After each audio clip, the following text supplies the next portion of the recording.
The people of Sweden are most known for their raving house music, blonde hair, and the single most complicated flat pack furniture business in the world. Now, thankfully, they also do some pretty cool cars as well. So today we are going to be reviewing this 2014 Volvo S60 Polestar Edition and finding out if this thing is just more overcomplicated IKEA furniture or if it's really the hot blonde we all want.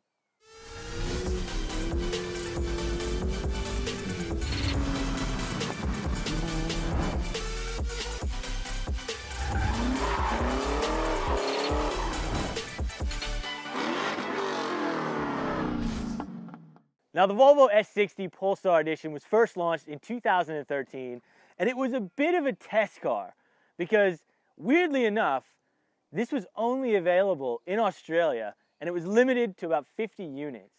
Now, what you got with the Polestar Edition over the regular S60 was a series of performance upgrades and handling upgrades, which really made this car into something else. The Polestar was so well received here in Australia that Volvo brought it back in 2014, improved it a little bit more, and expanded its sale to a few more countries.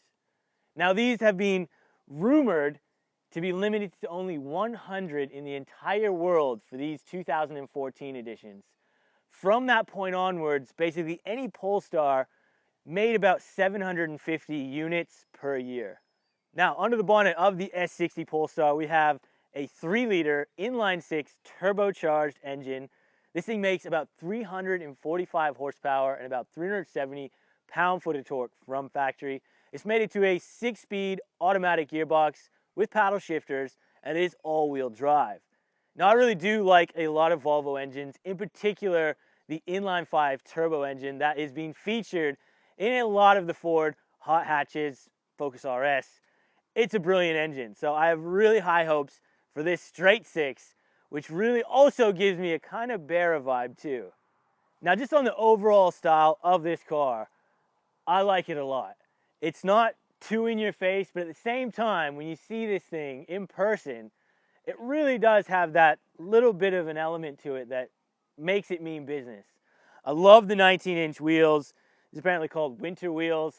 These also do get 6-pot Brembos up front, which is nice. And then when you come to the back of this car, it's pretty handsome again. You know, you've got this nice spoiler at the back here. Polestar exhaust system. It's actually got Polestar engraved on the tips, which is just a nice feature, so take a listen.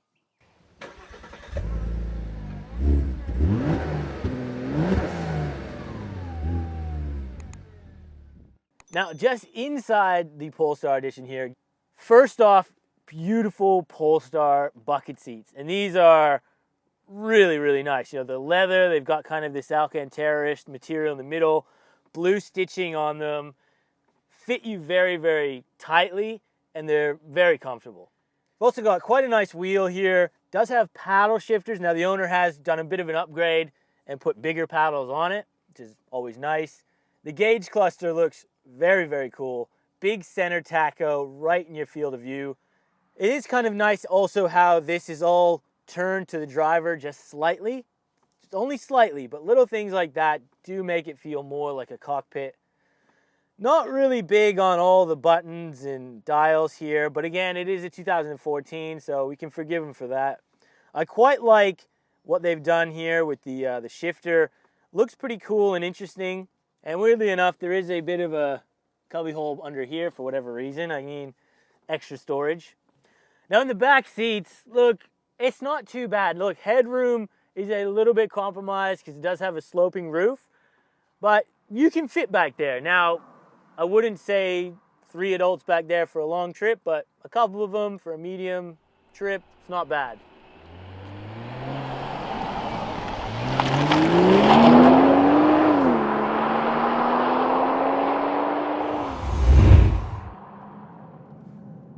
Now, driving this S60 Polestar Edition, man, this thing's got some grunt. You know, straight 6, turbo, and, you know, this thing runs fairly similar power to a Barra.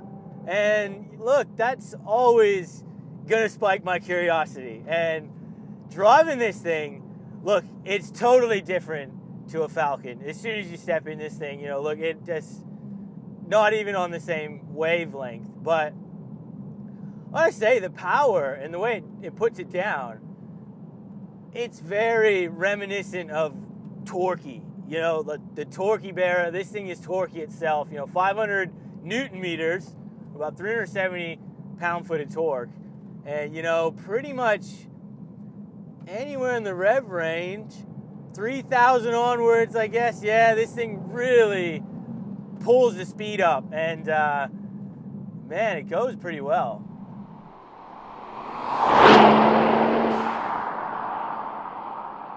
Now, first impressions on the ride in this Polestar Edition, it's firm. It's probably one of the firmer cars I've been in a while.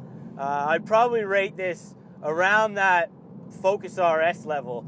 Now, this is running very specialized Öhlins dampers, which are very, very good. These are actually adjustable as well, so if you wanted to dial this car in, you can do it, but you've got to get underneath the car and, you know, work on this thing, which I don't mind. You know, I think that is pretty cool that Volvo at least gave you the opportunity to customize your car that way.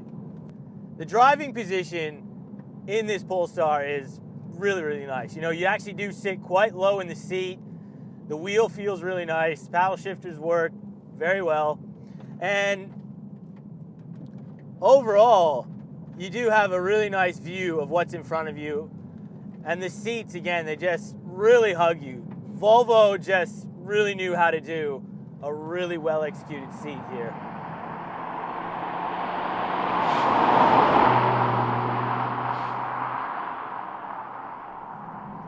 For 345 horsepower,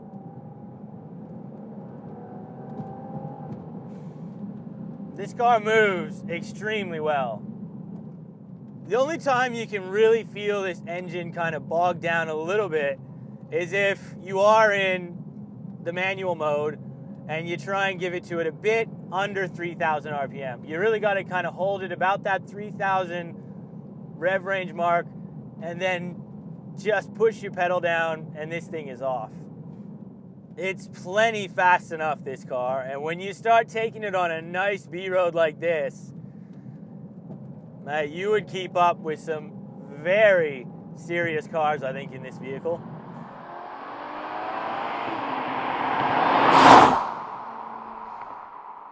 Now, starting to talk about price with this vehicle, this is where we kind of start to see some of the negatives of this car, because this thing was not cheap when it came out. This thing was $110,000 before on roads, and you know, that is a huge amount of money to be paying for a Volvo. Now, when you get in this thing and you drive it and you see the speed and you see the handling, the nice attentions to details, it makes a bit more sense, but at the same time, that is a huge amount of money. And when you consider other cars you could have bought for less money with more power, you know, you got the HSV GTS, that was about a $90,000 car. A BMW M3 was a bit more money, but obviously that did have a little bit more of a step up in terms of its interior quality, the badge, obviously. And if you really wanted to be frugal, you could have gone and bought yourself an FG XR6 Turbo, 4-door sedan, straight six, turbo, made even a little bit more power, and that was about 45 grand. Now on the used market here in Australia, you can pick these up for around that $40,000 to $50,000 mark, depending on age and condition, obviously. But these are quite a difficult car to find, obviously, with their rarity. But I mean, getting around that price point, it's still a lot of money for a Volvo. But I think if you were able to get one at a good price, you know, a little bit under market value, these things are really unique. They handle really well. And man, this is something that, you know, stands out a little bit more than the rest.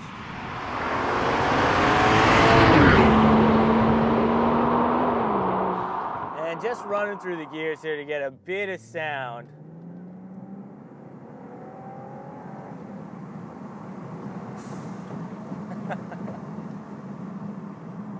Look, unfortunately, it doesn't sound as good as it could.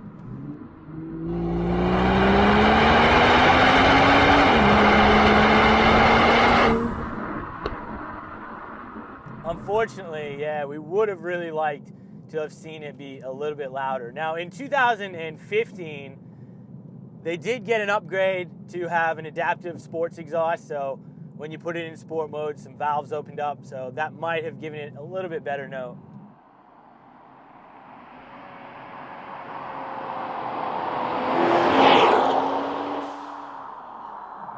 And again, just in sport mode again, coming up to some of these nice hairpins. Just drop it down.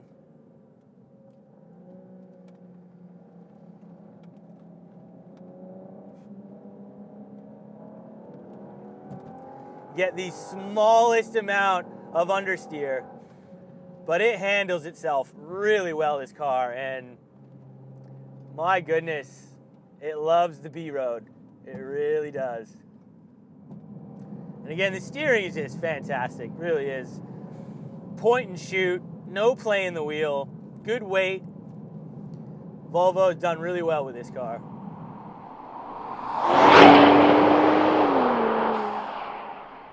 Now, just quickly, a huge shout out to this week's Patreon supporters. If you guys want to join the Patreon, get early access to content, videos, merch, there is a link in the description, so check it out.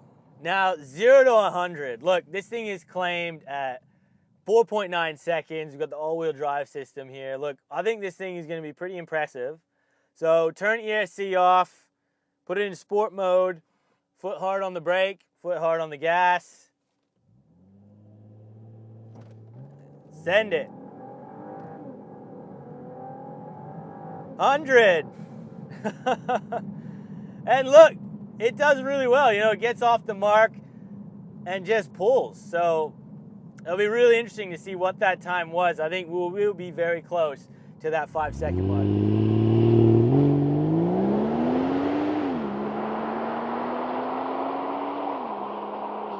This is really the kind of vehicle I think would be more suited in the UK, you know, in the USA, in Canada, because where you get extreme weather, having the all-wheel drive system, still having this kind of nice delivery, it makes for a car that you can use all year round. Where if you had bought the rear-wheel drive C63 or the M3, it's not really a winter car, where this can be a very good winter car. You know, you could take this bloody thing off-road and rally this car.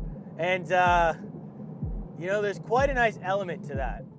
So, in conclusion, the S60 Polestar is a car that's, honestly, just a little bit flat. Its understated styling and Swedish simplicity are all things I can really appreciate. But unfortunately, the car just seems to lack that little bit of soul. And that does surprise me, because the 5-cylinder turbo engine Volvo is famous for, they really do carry just so much charm, and I was really hoping for more from this particular engine. It's not to say that the S60 Polestar is a bad car. The steering is sharp, the handling is sublime. It's just a car that very much feels, well, safe. And maybe just a little too safe. Is this the hot blonde we all wanted? No, but her good-looking brunette sister is nothing to complain about. Thanks for watching.